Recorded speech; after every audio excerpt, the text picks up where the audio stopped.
We knew Liv Morgan's entry on WWE Raw was bad, but this latest update is even worse than we could have ever possibly imagined. So we already know that Liv suffered a legit dislocated shoulder, forcing WWE to scrap its plans for her having a massive feud with Nikki Bella at Evolution 2 on July 13th. But new details are in, and while everyone is asking when will she be back, what the real question is, will she ever be the same again? The truth behind the severity of this injury reveals a uncomfortable reality about the risks that these superstars take on a nightly basis. We're going to be giving you the latest on what WWE plans to do with Evolution 2, the championships that Liv and Raquel Rodriguez hold right now, as well as the fact that Liv Morgan is going to go under surgery. And well, we have a very, very disappointing and almost devastating S type timeline for her return, right? So, as everyone knows, Liv was supposed to work a program with Nikki Bella at Evolution 2. It was looking like Brie Bella was going to come back, team with her sister Nikki, and challenge Liv and Raquel for the tag team titles and likely go over whatever. WWE had also set up plans for Liv Morgan and our women's world champion, Io Sky, which is a very, very interesting dynamic, right? And I was at the office for most of Wednesday and I come back home and I see the news and I'm like, "Oh man."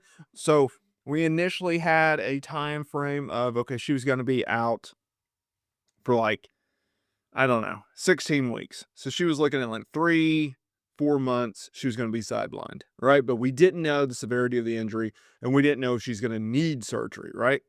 Then it comes out by PW Insider, and then it was confirmed by Sean Ross Sapp of Fightful Select that she's going under surgery and she's going to be out for up to 6 months. Now, that is obviously devastating, obviously heartbreaking, and almost scary because anytime, I don't care who you are, when you suffer a serious injury like Liv Morgan did, and more importantly, you go under the knife, you get cut open, and you have that surgery, there's a real chance you're never going to be the same again, right? Like you look at Cora Jade as being the most recent example. She suffered a torn ACL. She had surgery. She came back. She was not the same performer whatsoever. She was drastically different, right? So there's a real fear with that. Then, to make things even more interesting, Dave Meltzer noted, I know, Uncle Dave, he had reported on Wrestling Observer Radio that WWE has yet to make decisions. They've yet to have key meetings regarding Liv Morgan's injury. They have not talked about what they're going to do with the women's tag team titles. They have not talked about what they're going to be doing with Nikki Bella at Evolution 2. Whether that was originally, okay, we're going to do a singles match, whether that was originally we were going to do the tag team match. We still don't know if Brie has signed. We know that Liv Morgan was supposed to be attacked by Nikki Bella after working Kairi Sane on Monday Night Raw. Nikki was backstage. She had mentioned that she was going to be in Green Bay on social a few days before. She was backstage at the show, and she was going to run down and attack Liv, considering Liv beat her down the week before. So that would have made sense, and she didn't appear. So that was factual.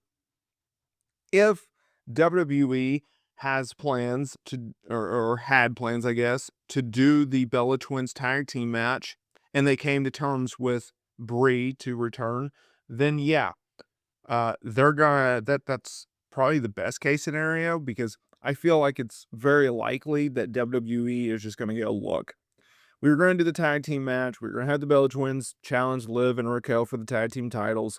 We already have a built-in tension storyline with Roxanne Perez, who is the newest member of the Judgment Day, or about to be, and Liv not liking that.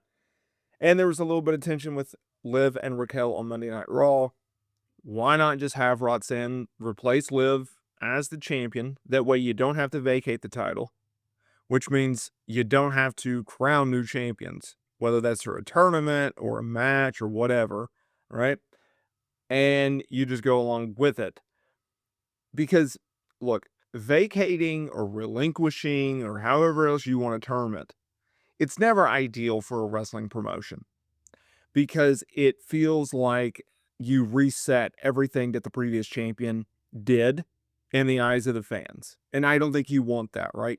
Because every single time that someone holds a set of titles, you are either increasing or decreasing the prestige of said championships. So if you consistently say, hey, these titles, I understand this person held this title for a long period of time, but it doesn't mean anything now. Because that's basically what happens when you vacate the title. That's not the ideal look, right?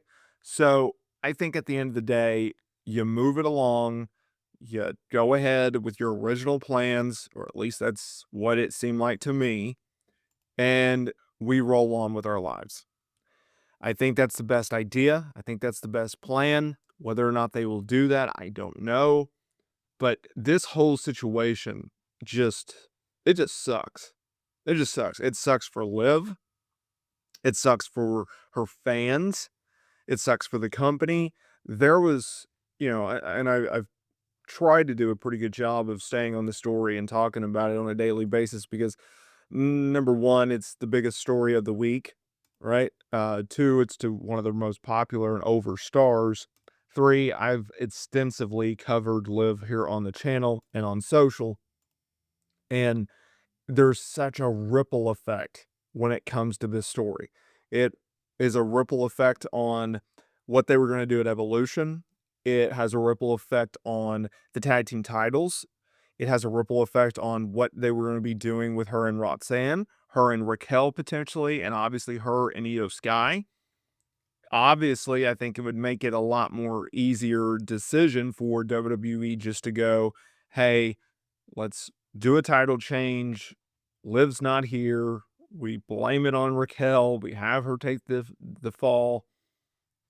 No one's expecting Roxanne Perez and Raquel Rodriguez to beat the Bella Twins because there was a shadow of a doubt that Liv and Raquel were going to beat the Bella Twins. And you just move on with the situation and you try to make the best out of the situation because it's not a very good one to begin with. Move it along, see what happens, and go from there. I really do think that's the best way of handling it. And WWE is going to do what WWE wants to do at the end of the day. But I'm very curious. And here's the thing. They only got a few more weeks. Like Evolution 2 is on the countdown. We're getting a lot closer to this event, and WWE is going to have to make some serious decisions here about what they want to do, what direction they want to go in, and everything like that. So we'll find out. We will find out what they end up doing. But that's the latest on Liv Morgan. I don't expect there to be any more updates for a while. Could be wrong. Seems like everything's changing on a daily basis, but yeah, that's the latest.